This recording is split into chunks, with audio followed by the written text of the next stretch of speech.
আর সামাজিক যোগাযোগ মাধ্যম, অনেকে বলছে এটা ইন্টারনেট টয়লেট হয়ে গেছে, সবাই ওখানে গার্বেজ ডাম্প করছে, মানে অনেক হিংসাত্মক কথাবার্তা, অনেক বেশি ব্যক্তি আক্রমণ, অনেক কেন এখন কেন আমাদের কেন হিংসা বেশি এবং কেন আমরা সেটা সামাজিক যোগাযোগ মাধ্যমে বলছি। আমি একটু চিন্তা করার চেষ্টা করি যে ধরেন কোন একজন রাজনৈতিক ব্যক্তিত্ব একটা কিছু বললো, এখানে এটা হয়ে যাবে, এটা থেমে যাবে, আমরা সাথে ট্রল করছি।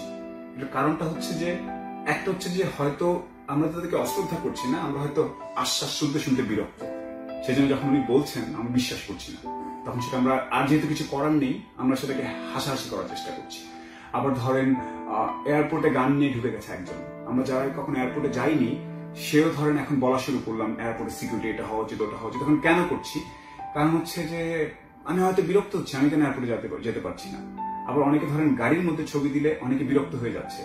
এখন 22 বছর একটা ছেলে যদি দেখে যে আমার মতো সুখন সাহেব জিপের মধ্যে ছাদ খুলে ছবি দিয়ে বলছেন যে চমৎকার লাগছে, তার সে বিরক্ত হচ্ছে, কারণ সে হয়তো 22 বছর সে একটা ট্রাফিক জ্যামে আটকা, সে একটা ঘামছে, ধাক্কাধাক্কি হচ্ছে পাবলিক ট্রান্সপোর্টের মধ্যে, তার নিউজ ফিডে আমার বিশাল গাড়ির ছবি, সে বিরক্ত হচ্ছে, কারণ সে রেজাল্ট ভালো সবকিছু ভালো, তারপর সে জানে না যে সে কবে আসলে ব্যক্তিগত গাড়ি কিনতে পারবে। তার কাছে মনে হচ্ছে যে সে ব্যক্তিগত গাড়ির কারণে জ্যাম বেশি হচ্ছে, আবার যিনি ব্যক্তিগত গাড়িতে বসে আছেন তার কাছে মনে হচ্ছে বাসটার কারণে জ্যাম হচ্ছে। সো দুই পক্ষ মিলে সবাই অসহিষ্ণু হয়ে যাচ্ছে। এটা একটা কারণ হতে পারে, মানে এক পক্ষকে দোষারোপ করে লাভ নেই। আমি বোঝার চেষ্টা করছিলাম যে কেন সবকিছু নিয়ে। তারপর দেখলাম যে কেউ একজন গান গাইছে, নিচ থেকে সবাই উল্টাপাল্টা কথা বলা শুরু করছে। কেন?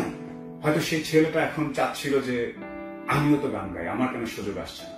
সে হয়তো বিরক্ত হবে, কথা হয়তো সত্য, সে হয়তো অনেক ভালো গান গায়, বাট আমার টিভি চ্যানেল হয়তো তাকে ডাকছে না, বা সে হয়তো ওইভাবে পর্যাপ্ত সুবিধা পাচ্ছে না।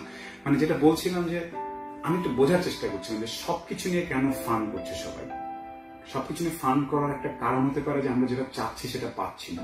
ইয়েস, আমাদের দেশে অনেক অপ্রাপ্তি আছে, অনেক বেশি। ট্রাফিক জ্যাম শেষ হয় না, চাকরির আশ্বাস, আমি চাকরি পাবো কিনা জানি না, ব্যবসা শুরু করলে টিকতে পারবো কিনা বুঝি না। তো এই অবস্থায় যদি কেউ দেখে যে আমি এন্টারপ্রেনারশিপ সামিটে গিয়ে বলছি আপনারা এটা করবেন এটা করবেন, সে তত বিরক্ত হচ্ছে, যাই না আমার তো কিছু হয় না, আপনি এগুলো বললেই হবে। কারণ এই কথাটা একটু মানতে হবে যে না পাওয়ার সংখ্যাটা অনেক বেশি এবং সে না পাওয়ার দলটা অনেক ভারী।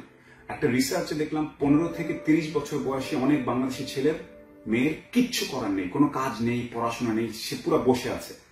এখন তাকে কেউ তো বোঝাতে হবে যে তুমি ফ্রিল্যান্সিং শুরু করো, তুমি কম্পিউটারে কিছু একটা শুরু করো, তুমি এই কাজটা শুরু করো। ওটা বলতে গেলেও সে বিরক্ত হচ্ছে, কারণ তার অপেক্ষার প্রহরটা অনেক বেশি হয়ে গেছে।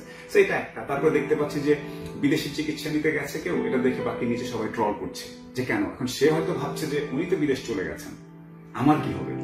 আমার আব্বা আমার আম্মা অসুস্থ হলে তো আমি তো বিদেশ নিতে পারবো না, আমাকে তো সরকারি হাসপাতালে যেতে হবে, ওখানে তো গিয়ে বাইরে দাঁড়ায় থাকতে হবে। সে রেগে যাচ্ছে। রাগ থেকে, অভিমান থেকে ট্রলের জন্ম হচ্ছে, আমার কাছে যেটা মনে হয়। এখন আমি যদি কাউকে বলি, যেমন আমি প্রায় গল্প বলি, আমি দেখলাম যে আমাকে নিয়ে অনেক ট্রল করছে, আমি দেখলাম যে সে গাড়ি নিয়ে ট্রল হচ্ছে, আইডিয়া নিয়ে ট্রল হচ্ছে, চাকরি নিয়ে ট্রল হচ্ছে, 6 ডিজিট স্যালারি নিয়ে ট্রল হচ্ছে। আমি বোঝার চেষ্টা করলাম যে কাহিনীটা কি। আমি তো প্রোফাইলে গেলাম, অনেকে চেক করলাম যে আসলেই যারা করছে সে আসলে অনেক ভালো, তার এডুকেশন সবকিছু ঠিক আছে, তার কিন্তু সে আসলে হয়তো জানে না যে তার চাকরির নিশ্চয়তা তো নেই, সে জানে না যে আমি কবে এটা করতে পারবো। তার কারণে সে বিরক্ত হচ্ছে। প্রথম ভালো লেগেছে, তারপরে সে চেষ্টা করতে ট্রাই করছে, তারপর দেখছে হচ্ছে না, তো সে বিরক্ত হয়ে যাচ্ছে। So this is the overall thing. আমার যেটা মনে হয় যে তারপরে রাজনৈতিক নেতৃবৃন্দের সাথে কারো ছবি দেখলে কেউ ট্রল করছে, ইটস নট দ্যাট যে সে অপছন্দ করে সে পলিটিশিয়ানদেরকে, তারা তো চাওয়াটা বেশি পলিটিশিয়ানদের কাছ থেকে, সে চাওয়াটা পূর্ণ হচ্ছে না বলে সে রেগে যাচ্ছে। আমাদেরকে ওইভাবে দেখতে হবে। কারণ আমি বোঝার চেষ্টা করলাম যে ইন্টারনেটটা কেন এত ভায়োলেন্ট হয়ে যাচ্ছে, হিংসা বেড়ে যাচ্ছে। হিংসা বেড়ে যাওয়ার একটা বড় কারণ হচ্ছে অপ্রাপ্তি। আর অপ্রাপ্ত যারা পাচ্ছে না তাদেরও কারণ আছে, তাদের যথেষ্ট পরিমাণে লজিক আছে রেগে যাওয়ার, রাগ করার, দুঃখ প্রকাশ করার। সো দুঃখ প্রকাশ করার ভঙ্গিটা হয়তো আমাদের এখানে একটু ডিফারেন্ট। সো আমি যাদেরকে বলবো যে যারা আমরা এই ট্রল করছি, বিভিন্ন জিনিস করছি, ইন্টারনেটে হিংসা ছড়াচ্ছি, আমরা বুঝতে পারছি, আমাদের মনে হয় এই জিনিসগুলো নিয়ে আরেকটু গভীরভাবে ভাবা উচিত। বিকজ আমরা অনেক কিছু চাচ্ছি দেশ থেকে, মানুষ থেকে, সমাজ থেকে, সেটা পাচ্ছি না বলে হয়তো রেগে যাচ্ছি। আর একটা বড় তরুণ সম্প্রদায়, একটা বড় অংশে আসলে চাকরি, ব্যবসা, সুন্দর জীবনের নিশ্চয়তা নেই, সেই কারণে অনেকে রেগে যাচ্ছে। সেই রাগার ভঙ্গিটা সুন্দরভাবে প্রকাশ না করে অনেকে একটু অশালীন ভাবে করছে, যেটা নিয়ে ইন্টারনেট অনেক দূষিত হয়ে যাচ্ছে। সবাই মিলে মানে আরেকবার চেষ্টা করা উচিত। এটা শুনে অনেকে রাগ করবে যে মোটিভেশন দিচ্ছেন, এটাও বিরক্ত হয়ে যাবে যে ভাই আপনার মোটিভেশন দিয়ে কি হবে। এটাও ট্রু, কিছুই হয়তো হবে না, তারপর কয়েকজন চেষ্টা করে যান, সেই চেষ্টা করে যাওয়া মানুষদের দল। তো সবার কষ্টগুলো একসাথে বুঝে চেষ্টা করা উচিত।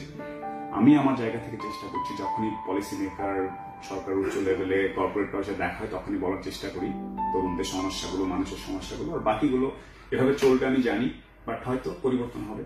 আশা ছেড়ে দিলে তো আর কিছুই থাকে না। আমি আশাবাদী। সবাইকে শুভকামনা।